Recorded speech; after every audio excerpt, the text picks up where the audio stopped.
देखते हैं एक न्यू टॉपिक जो पढ़ेंगे कैलोरीफिक वैल्यू के बारे में।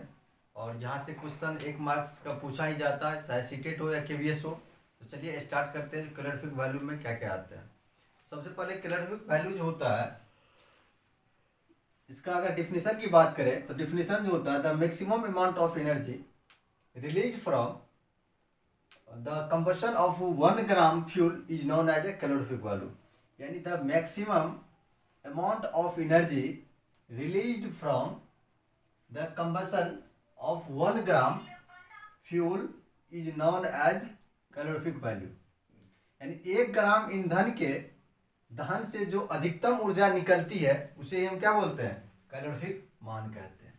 यानी 1 ग्राम ईंधन के दहन से जो ऊर्जा अधिकतम निकलती है उसे हम क्या बोलेंगे, कैलोरीफिक वैल्यू बोलेंगे।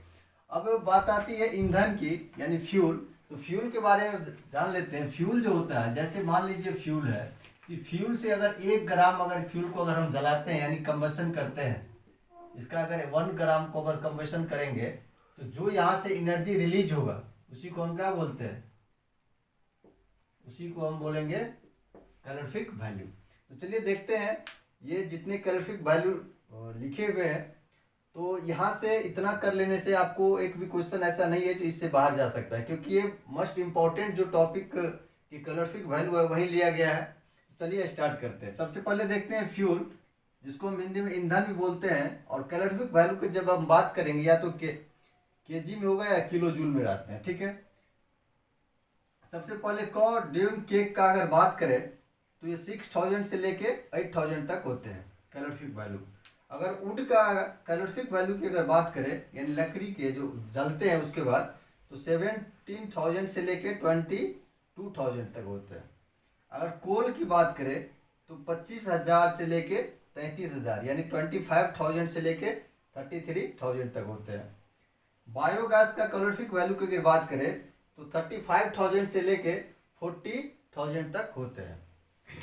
पेट्रोल की अगर कैलोरीफिक वैल्यू की बात करें तो पेट्रोल का जो कैलोरीफिक वैल्यू होगा वो 45,000 होते हैं। फिर आते हैं डीजल। अगर डीजल की कैलोरीफिक वैल्यू की अगर बात करें तो 45,000 होते हैं। और केरोसिन ऑयल की अगर बात करें तो उसका कैलोरीफिक वैल्यू कितना हो जाएंगे, 45,000। सीएनजी की अगर कैलोरीफिक वैल्यू की अगर बात करें तो 50,000 होते हैं। और मीथेन की अगर कैलोरीफिक वैल्यू की बात करें तो 50,000 होते हैं। एलपीजी का 55,000 होते हैं और हाइड्रोजन का 1,50,000 होते हैं। ये है क्या, सारे कैलोरीफिक वैल्यू का मान जो यहाँ से अगर क्वेश्चन में एग्जाम में अगर क्वेश्चन आते हैं तो किसी न किसी कैलोरीफिक वैल्यू का डिफरेंस पूछ लिया जाता है, या ये पूछ लिया जाता है जो इसमें जैसे डीजल का पूछ लिया जाएगा कैलोरीफिक वैल्यू कितना है, या हाइड्रोजन का कैलोरीफिक वैल्यू कितना है, ग्रेटर देन या लेस देन करके ऐसे भी क्वेश्चन आते हैं जो सबसे ज़्यादा कैलोरीफिक वैल्यू इसका आता है। तो सबसे ज़्यादा कैलोरीफिक वैल्यू की अगर बात करें तो किसका होंगे, हाइड्रोजन का। और सबसे कम अगर कैलोरीफिक वैल्यू की बात करें तो कॉ ड्यूइंग केक का होता है, जो कि गाय के गोबर का जो होता है 6,000 से लेके 8,000 तक होते हैं। तो जैसा कि आप लोग देख लिए जो कैलोरीफिक वैल्यू सबका देख लिया, अब इसमें एक नोट डाउन करके लिखिएगा नोट में, जो जिस भी फ्यूल का कैलोरीफिक वैल्यू सबसे ज़्यादा होता है वो सबसे अच्छे फ्यूल माने जाते हैं। तो हम देखेंगे नोट में लिख लेते हैं, जो लिक्विड जो होते हैं, लिक्विड फॉर्म में अगर हाइड्रोजन है तो liquid hydrogen is consider as the best fuel because it has maximum calorific value and does not create pollution. यानी द्रव हाइड्रोजन को सबसे उत्तम प्रकार का ईंधन माना जाता है। द्रव हाइड्रोजन जो होते हैं वो सबसे उत्तम प्रकार का हाइड्रोजन द्रव हाइड्रोजन को सबसे उत्तम प्रकार का ईंधन माना जाता है, क्योंकि इसका कैलोरीफिक वैल्यू जो होते हैं सबसे अधिक होते हैं।